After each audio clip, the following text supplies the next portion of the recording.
بسم اللہ الرحمن الرحیم الحمد للہ رب العالمین والعاقبۃ للمتقین والصلاة والسلام علی سید الانبیاء وخاتم المرسلین وعلی آلہ واصحابہ اجمعین، اما بعد۔ بخاری شریف جلد نمبر 1 صفحہ نمبر 319، حضرت زید بن خالد رضی اللہ تعالیٰ عنہ روایت فرماتے ہیں کتاب المساقات میں، قال جاء رجل الى رسول اللہ صلی اللہ تعالیٰ علیہ وآلہ وسلم فسألہ عن اللقطۃ۔ حضرت زید بن خالد رضی اللہ تعالیٰ عنہ فرماتے ہیں کہ ایک شخص نبی پاک صلی اللہ علیہ وسلم کی بارگاہ میں حاضر ہوا اور سوال کیا گری ہوئی چیز کے بارے میں۔ اسے عربی میں لقطہ کہتے ہیں کہ کوئی چیز گری ہوئی ملی ہے، اسے اٹھا لیا جائے، نہ اٹھایا جائے، کیا کیا جائے؟ فقال، تو رسول اللہ صلی اللہ علیہ وسلم نے ارشاد فرمایا اعرف عفاصها ووقاءها، وہ جو چیز تجھے ملی ہے اس کی تھیلی کو اور اس کی مہر کو پہچان لے۔ اگر وہ اشرفیوں کی صورت میں ہے یا تھیلی کی شکل میں ہے تو اس کا مطلب یہی ہے کہ اس کے وضع قطع کو اور اس کی جو سربند مہر لگی ہوتی ہے اس کو پہچان لے، اور اگر اس کا کوئی اور چیز ہے، گھڑی ہے، موبائل ہے وغیرہ ہے، تو اس کی پہچان کر لو، ایک نشانی رکھ لو کہ یہ چیز کی علامت ہے۔ پھر ثم عرفها سنتاً، اب اس کی 1 سال تک اعلان کرواؤ۔ جو چیز گری ہوئی مل گئی تمہیں اور آپ نے پکڑ لی، تو پکڑ لینے کے بعد پھر ذمہ داری یہ پڑی کہ 1 سال تک اس چیز کا اعلان کرواؤ۔ فَإِن جَاءَ صَاحِبُهَا، اگر تو اس کا صاحب، اس کا مالک آ گیا تو اس کے مالک کے سپرد کر دینا۔ وَإِلَّا فَشَانُكَ بِهَا، اور اگر 1 سال تک اعلانات کروانے کے بعد مالک نہ ملا تو اب تیری مرضی ہے تو کیا کرتا ہے۔ مالک اب بھی تو نہیں بنا، یہ ذہن میں رہے۔ اگر تو ضرورت مند ہے، وہ پیسے ہیں انہیں استعمال کرنا چاہتا ہے، کر لے، تیرے ضرورت کی چیز ہے۔ تو زندگی بھر جب بھی اس کا مالک آئے گا تو وہ چیز تجھے واپس دینی ہوگی، مالک نہیں تو بنتا۔ ٹھیک ہے، ہمارے ہاں کنسیپٹ ہے لبی چیز خدا دی، نہ آنے دی نہ پا دی۔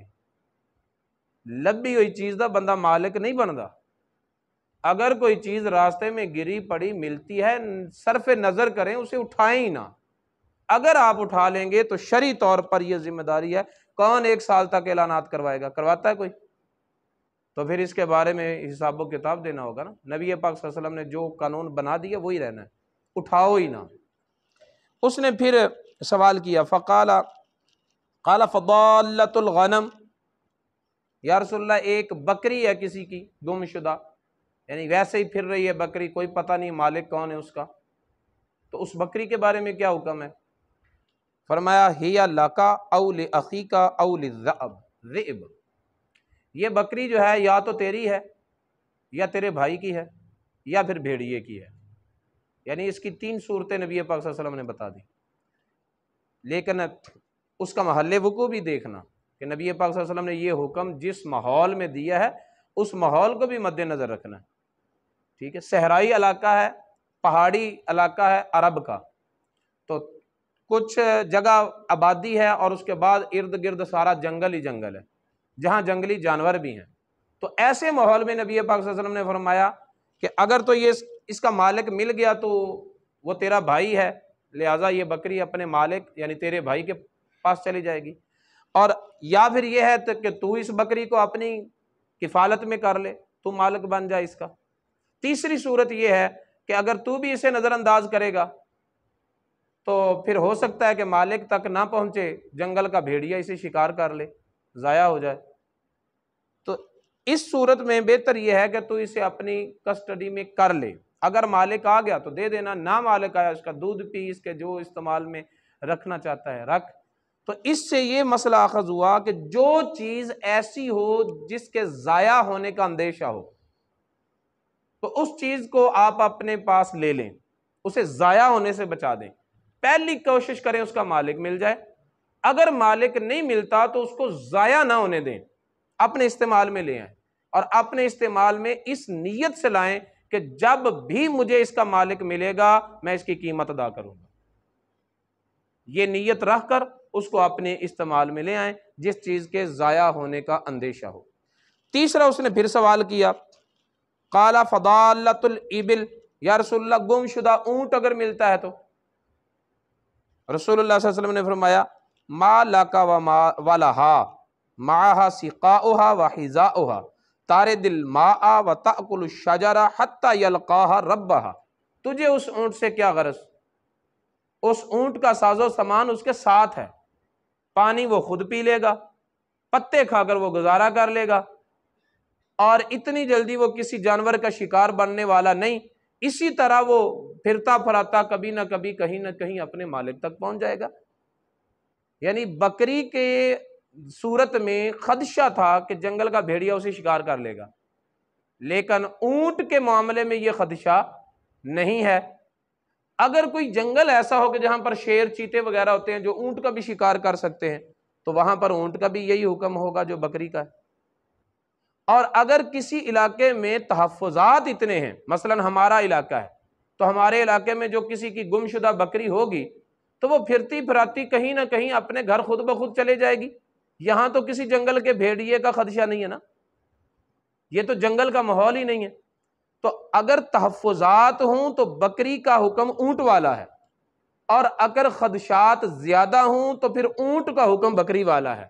یہ حکم ہے حالات کے پیش نظر، ٹھیک ہے؟ جہاں پر چیز کے ضائع ہونے کا اندیشہ ہو وہاں اسے ضائع ہونے سے بچا لیں، اپنے استعمال میں لے آئیں، اور اگر ضائع ہونے کا خدشہ نہیں ہے تو یہ جان بوجھ کر آگے بڑھ کر اس کا مالک بننے کی کوشش نہ کریں۔ گم شدہ چیز جو ملتی ہے، جس کو ملتی ہے وہ بندہ اس کا مالک نہیں بنتا، آخر دم تک نہیں بنتا، بالکل۔ ہاں، اپنی کوشش کرے اس کے مالک کو تلاش کرنے کی، 1 سال تک اعلانات کروائے، اس کے بعد اگر مالک نہیں ملتا تو اسے اپنے استعمال میں لے آئے، لیکن شرط یہی ہوگی کہ زندگی میں جب بھی اس کا مالک ملے گا یہ قیمت اسے ادا کرے گا۔ یہ چیز بھی عین ہی تو نہیں دے سکے گا استعمال کے بعد، لیکن اس کی قیمت دے یا اس جیسی کوئی چیز لے کر دے۔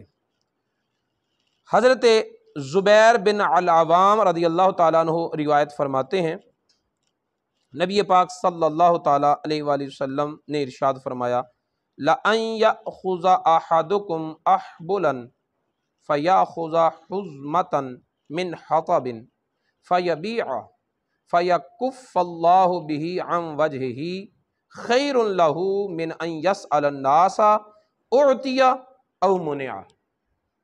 کوئی بندہ رسیاں اکٹھی کرے، جنگل میں چلا جائے، لکڑیوں کے گٹھڑے بنائے، اپنی پشت پر لاد کر بازار میں آ کر بیچے۔ عرب لوگ اس کو گھٹیا کام تصور کرتے تھے، رسول اللہ صلی اللہ علیہ وسلم نے فرمایا کہ اتنا گھٹیا کام بھی کر لے، لیکن اس کام کے ذریعے اللہ تعالیٰ اس کو، اس کے چہرے کو لوگوں کے سامنے شرمندہ ہونے سے بچا لے، اس کی عزت کو لوگوں کے سامنے پامال ہونے سے بچا لے۔ مطلب کیا ہے؟ مطلب یہ ہے کہ وہ کسی کے سامنے سوال نہ کرے، گھٹیا سے گھٹیا، معمولی سے معمولی، ادنا سے ادنا کام کر لیں، لیکن کسی سے مانگے نہیں۔ تو رسول اللہ صلی اللہ علیہ وسلم نے فرمایا کہ یہ کام کرنا سوال کرنے سے بہتر ہے، اس طرح کی مزدوری کر لینا کسی کے سامنے سوال کرنے سے بہتر ہے۔ پھر آگے اگلے کی مرضی ہے کہ وہ دیتا ہے یا نہیں دیتا، وہ تجھے تیرے سوال پر دے دے گا یا نہیں دے گا، یہ تو اس کا اپنا حق ہے، اس کی مرضی ہے، تو اس سے بہتر ہے کہ وہ کام کر لیں۔ اس کے ساتھ ہی حضرت ابو ہریرہ رضی اللہ تعالیٰ عنہ کی روایت ہے، رسول اللہ صلی اللہ علیہ وسلم نے فرمایا لَأَن يَحْتَطِبَ أَحَدُكُمْ حُزْمَةً عَلَى ظَهْرِهِ، یہ بات کہ تم میں سے کوئی ایک لکڑیاں اٹھائے اپنی پشت پر، عَلَى ظَهْرِهِ خَيْرًا مِّنْ أَن يَسْأَلَ أَحَدًا، یہ اس سے بہتر ہے کہ وہ کسی سے سوال کرے، اس کا لکڑیاں اٹھانا سوالی بننے سے بہتر ہے۔ فَيُعْتِيَهُ أَوْ يَمْنَعَهُ، پھر جس سے سوال ہوا ہے وہ دے گا یا نہیں دے گا، یہ اس کی مرضی کی بات ہے۔ سوالی بننے سے مشقت کر لینا وہ بہت بہتر ہے۔ ایک کتاب المساقات میں ان روایات کو، ان احادیث کو ذکر کرنے سے امام بخاری علیہ رحمہ کا ایک مقصد یہ بھی ہے کہ جس طرح پانی کا کوئی مالک نہیں ہوتا، پانی کا مالک صرف اللہ تعالیٰ ہی ہے۔ جو جاری پانی ہوتے ہیں، نہروں کے پانی ہوتے ہیں، وادیوں کے پانی ہوتے ہیں، ہر کوئی بندہ بغیر کسی کی اجازت کے اس پانی سے فائدہ حاصل کر سکتا ہے، پی سکتا ہے، اپنی ضرورت کا مشکیزہ بھر سکتا ہے، اپنے کھیت کو لگا سکتا ہے، کوئی بندہ پانی کا مالک نہیں ہوتا۔ ہاں، جو پانی اس کے اپنے قبضے میں ہو، اپنے گھر میں ہو، اپنی زمینوں میں ہو، تو وہ اپنے بنائے ہوئے ذاتی کنویں میں ہو تو وہ پھر اس کا اپنا ملک ہے۔ اسی طرح وہ چیزیں جو عام جگہوں میں، جنگلات کا کوئی مالک نہیں ہے، یہ سرکاری زمین پر پڑی ہوئی چیزیں ہیں اور حکومت وقت نے اس علاقے پر پابندی بھی نہیں لگائی ہوئی، تو پھر ایسی صورتحال میں کوئی بھی اس کا مالک بن سکتا ہے۔ جو جائے گا جنگل میں لکڑیاں کاٹے گا وہ لکڑیوں کا مالک ہے، اپنی ضرورت میں لائے بیچ دے یا جلا لے یا گھر میں استعمال کر لے یا کسی کو فروخت کر دے۔ اسی طرح گھاس ہے اگی ہوئی، اسی طرح عام جو جن جگہوں کے کوئی مالک نہیں ہوتے، لیکن جو جگہ ملکیتی ہوتی ہیں ان جگہوں کا یہ حکم نہیں ہے، وہاں کے درخت اس کے ہیں جو مالک ہے، وہاں کی گھاس اس کی ہے جو مالک ہے، ٹھیک ہے۔ تو اس لیے جو جگہیں ملکیتی نہیں ہوتی ویسے ہی پڑی ہوتی ہیں، تو ان جگہوں پر، جنگلات میں، پہاڑوں میں، اس طرح کی جگہوں میں، تو وہاں پر ہر کوئی بندہ ان سے فائدہ حاصل کر سکتا ہے۔ نبی پاک صلی اللہ علیہ وسلم کا یہ فرمانا کہ کوئی لکڑیاں کاٹ کر لائے، پشت پر لاد کر بازار میں فروخت کرے، ان کو سوالی بننے سے بہتر ہے۔ اس کا مطلب یہ ہے کہ لکڑیاں کاٹنے والا ان لکڑیوں کا مالک بن جائے گا، ٹھیک ہے، اور اسے ضرورت نہیں پیش آئے گی کہ وہ کسی سے پوچھے اور پھر ان لکڑیوں کو حاصل کرے۔ یہ مسئلہ بھی اس حدیث شریف میں مذکور اور مخفی ہے، جس بنا پر امام بخاری علیہ رحمہ نے کتاب المساقات کے اندر اس مناسبت کی وجہ سے ان احادیث کو ذکر کیا۔ اللہ رب العزت کی بارگاہ میں دعا ہے نبی پاک صلی اللہ علیہ وسلم کی تعلیمات کو سیکھنے اور ان پر عمل پیرا ہونے کی توفیق عطا فرمائے۔